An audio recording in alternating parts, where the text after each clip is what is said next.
2018. Who remembers the Backpack Kid? Half of the Avengers dying, that weird green alien, all the Fortnite dances, Miss, I guess they never miss, huh? a Yodel Kid, and these PPPs that released. Yes, you guessed it right. Today we are going to look at the 3 PPPs that were released in 2018. And just a reminder, if you want to know what other movies I have seen before in episode 1, go check it out. Because this is the entire Pedro Pascal journey from Letterboxd, and I'm gonna watch every single project on there. That's why it's called PPP, Pedro Pascal Project. And I know I forgot to put one death back on the death counter last episode because I put it there, then I took it away, and then I forgot to put it back. So here you go. Here's the death. Now let's get started with the first PPP of today, Equalizer 2. Now, as you can see, I had never seen Equalizer 2, and the same goes for the first Equalizer.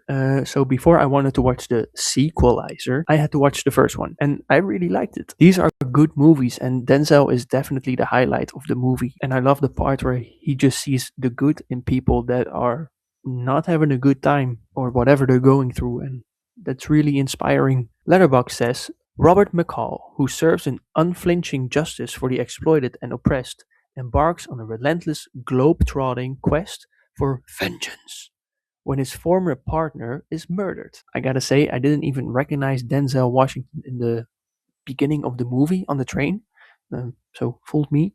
And this movie has a lot less action than the first one, but for me personally, that doesn't take anything away that it's not good, even though it has to be an action movie. But back to Pedro. Pedro plays a character called Dave York, a former CIA partner of Robert McCall. And Robert died on something, a mission or whatever, and but faked his death because he's obviously not dead. But Dave York didn't know that, so Dave was very surprised to see Robert still alive. And Dave York is the imposter.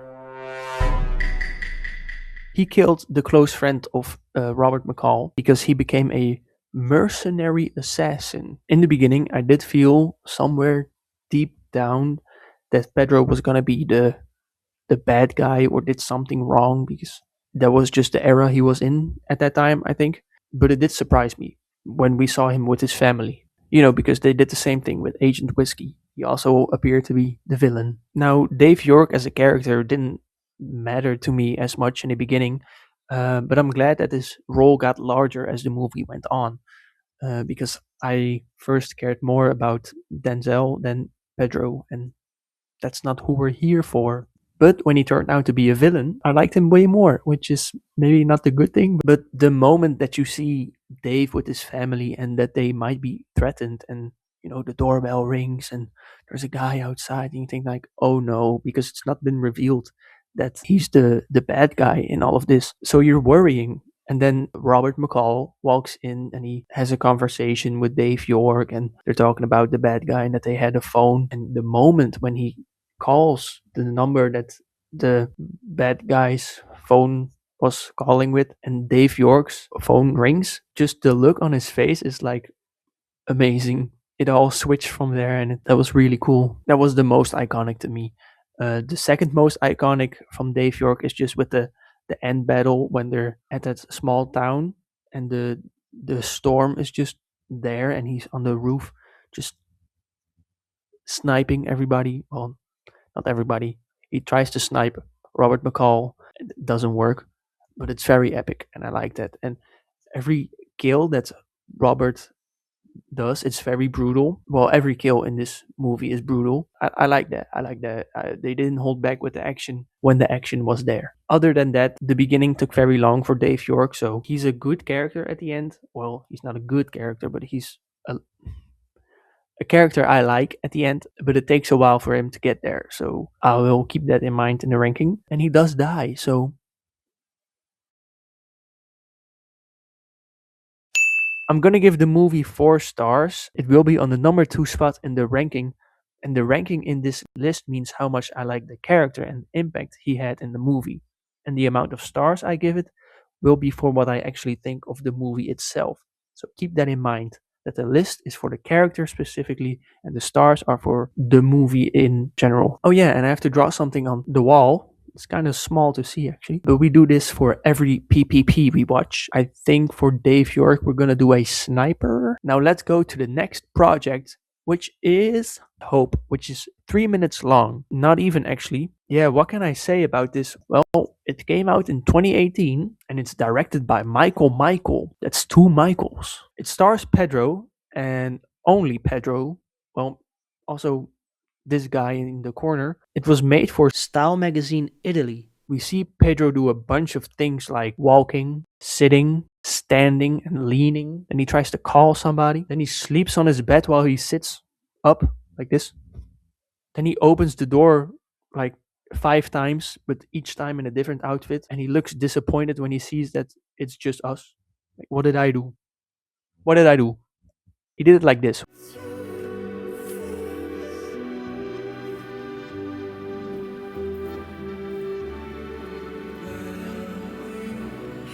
And then he looks at a picture while trying to call someone, which makes me think maybe he was supposed to meet somebody here at the motel, but that's why he keeps calling and opening the door because he's hoping that someone else will be on the other end, but they're not. It's us because we're stalking Pedro. We're always watching him. But anyway, the waiting that he does for this person that never arrives, he still does it in style, you know? I like this red outfit the most. It reminds me of the character that he's going to play in the next project that we watch. But yeah, what more can I say about a barely 3 minute video? You tell me. I didn't log this on Letterboxd because I only log movies that are longer than 30 minutes. Otherwise, it's not fair in my mind. But for the rating, I'll keep it a secret for now. And I'll tell you why later. It will be, however, on the bottom of the list so far because how do you compare this to the other projects that we watched? I mean, he does play himself, but he just stands there or sits there. And for the wall, I guess I'll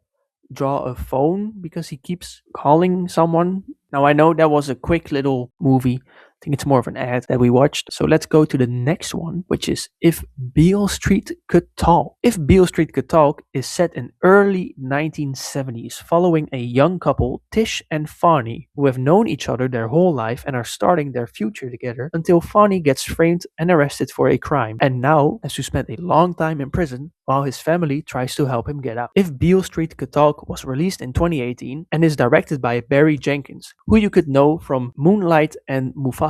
But the original story was made in 1974 by James Baldwin. It stars Kiki Lane and Stephen James. The movie is emotional and beautiful in the storytelling and shots, and it never feels boring. It heavily sides on drama, but it does have a few moments where you can laugh. But of course, it shows parts of problems that we are having in real life that are just unfair. So that's also important to show.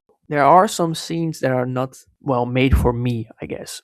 These are very long scenes where a character does almost nothing. Like there's a scene where this character is just doing her hair. To me, you can just make that go quicker. I understand if you use fewer shots for that. I don't have to see her do her hair. I can watch someone do that on YouTube if I want to. There's also an entire sex scene in here that is 6 minutes long. Now, on its own, that doesn't sound long, but you know they're going very slow, and you just sit there like, okay, I don't need to be here with you when you're doing it. I can leave the room, or you can leave the room. Cameraman, go away, please. I don't want to be here. But the scene was 6 minutes. Keep that in mind, 6 minutes. But now, for the Pedro character, because that's why we came here. Pedro plays a character called Pietro Alvarez. And don't get me wrong, the movie is good, you know.